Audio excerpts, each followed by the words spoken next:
Today, we're going to discuss another horrifying case with you.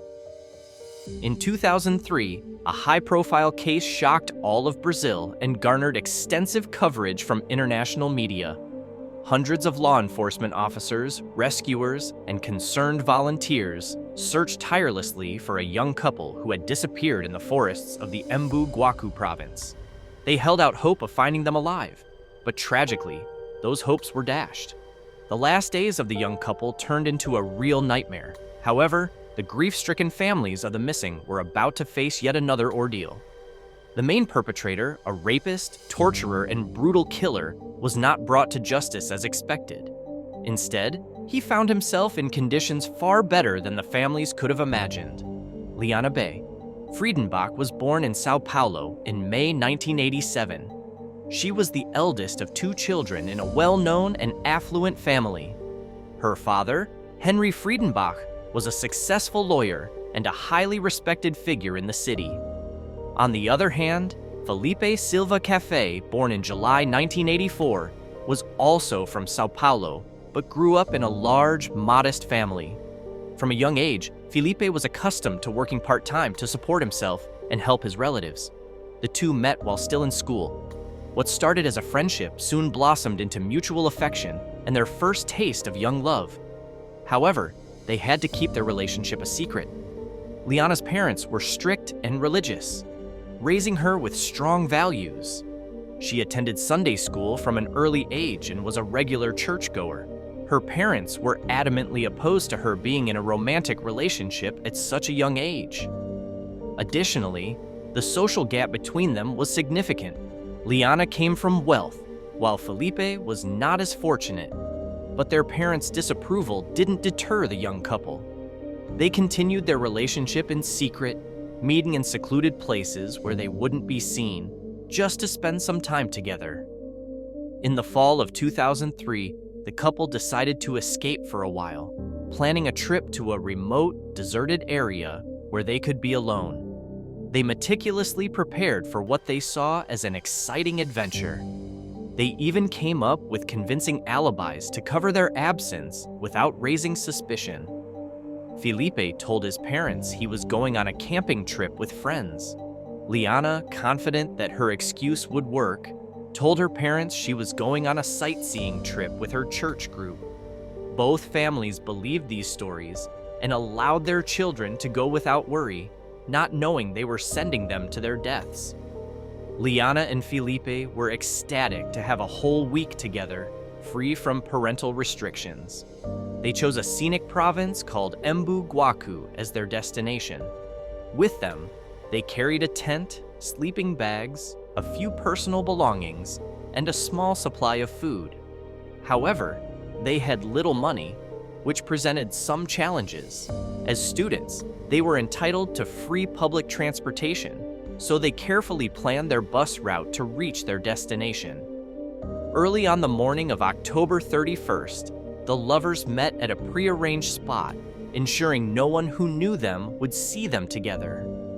They caught the first bus and, after arriving in another city late that evening, spent the night at the bus station. The next day, they took 2 more buses to get to their desired location.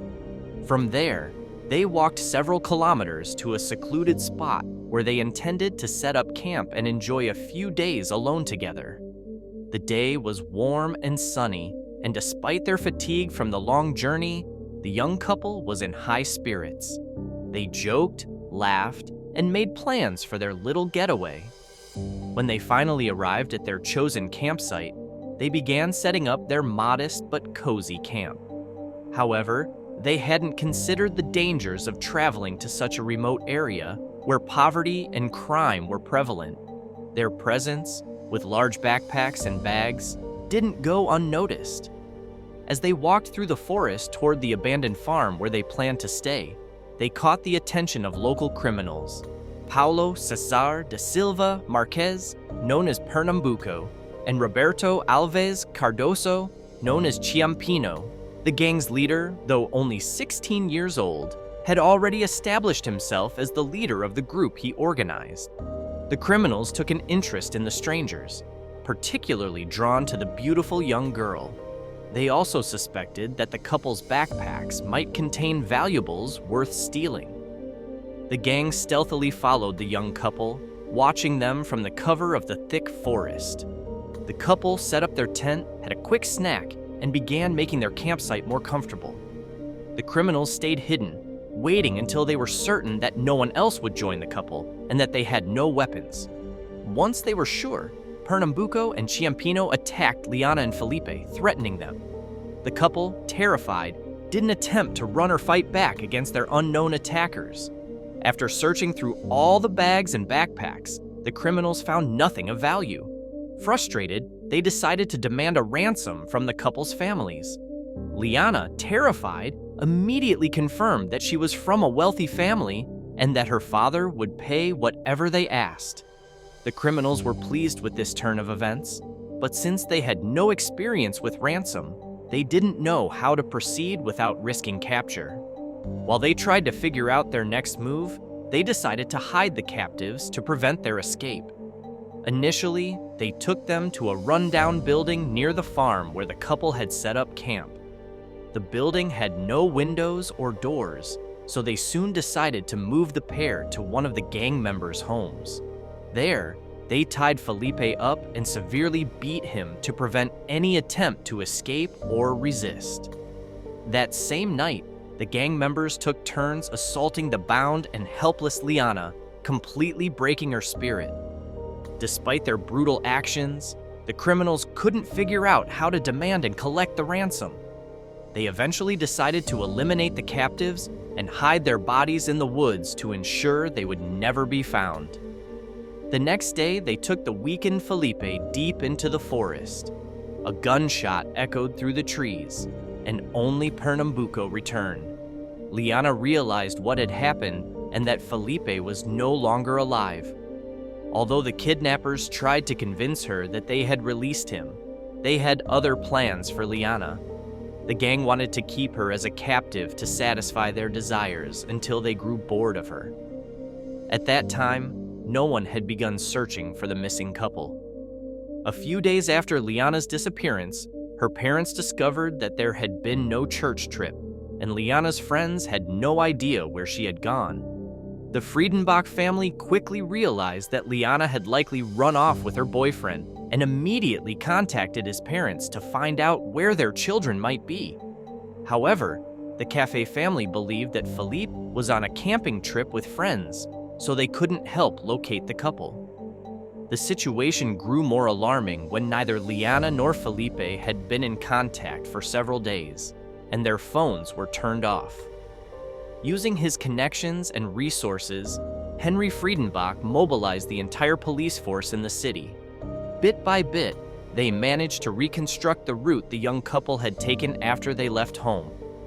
The police soon traced them to Embu-Guacu, where they had disembarked from their last bus, and determined that their path led into a remote, wooded area.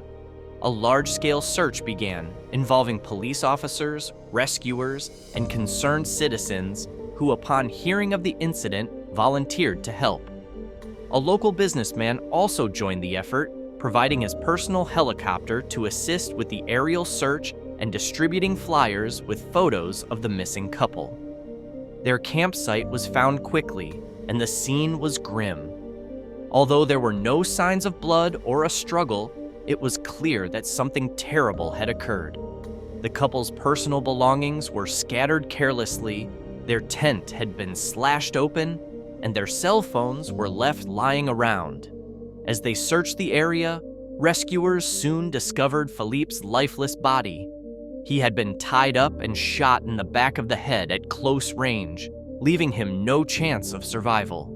The chances of finding Liana alive seemed slim, but hope persisted. Henry Friedenbach ensured that the search received extensive media coverage, hoping that widespread attention might lead to her rescue. A significant reward was offered for any information on Liana's whereabouts, but it did not lead to any breakthroughs. After disposing of Felipe, the criminals brought Liana back to the house where they had initially held both captives. By then, more accomplices had joined the gang, including Antonio Gaetano da Silva and Agnaldo Pires. Ciampino declared that Liana was now his property and that he could do whatever he wanted with her. He invited the others to act on their darkest impulses, an offer they quickly accepted. Another member of the gang was involved that day. In the evening, they decided to go fishing and took Liana with them. The ringleader, showing a twisted sense of concern, threw his jacket over her since it was chilly outside. Later that evening, Ciampino's older brother, who was unaware of his siblings' criminal activities, arrived at the same location. Ciampino claimed that Liana was his lover, but his brother immediately recognized her as the missing girl who was being actively sought by the police. He pulled Ciampino aside and warned him that the authorities were closing in on them. Taking his brother's warning as a sign, Ciampino decided it was urgent to get rid of Liana and then flee to lay low.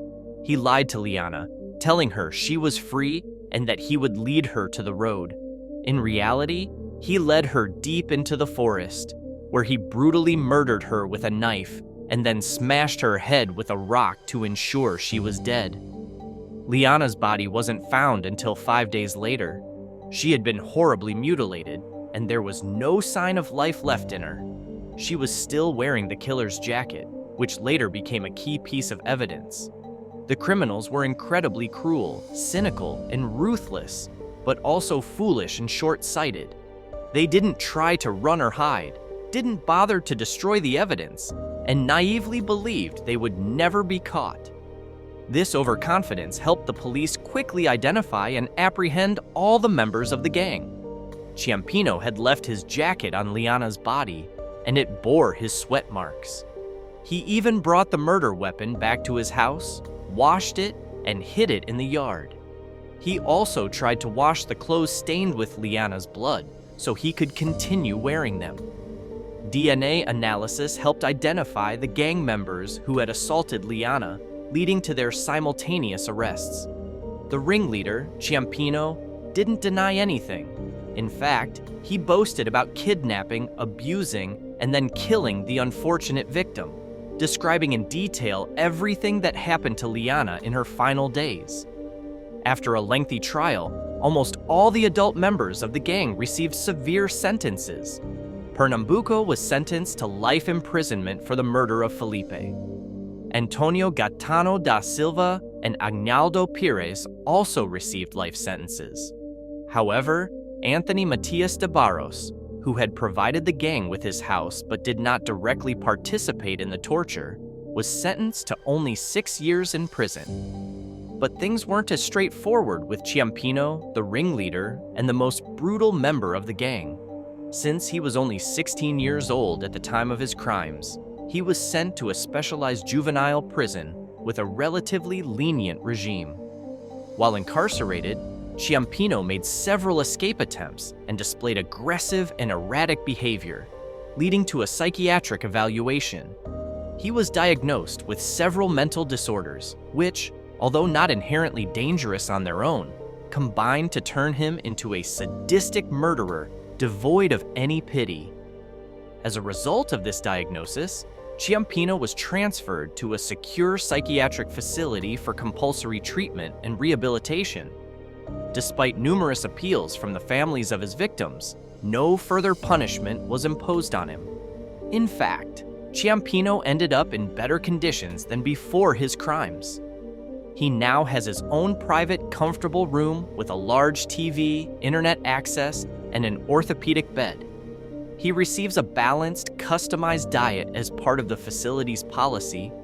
In recent years, Ciampino has repeatedly petitioned for his release, claiming that he has completed his treatment and no longer poses a threat to society, which he argues should allow him to return to a normal life. If you enjoyed today's video, don't forget to like, subscribe, and hit that notification bell so you never miss out on our latest content. We dive into the most intriguing and shocking crime stories each week, and your support means the world to us. Until next time, stay safe and take care of yourself. See you in the next video.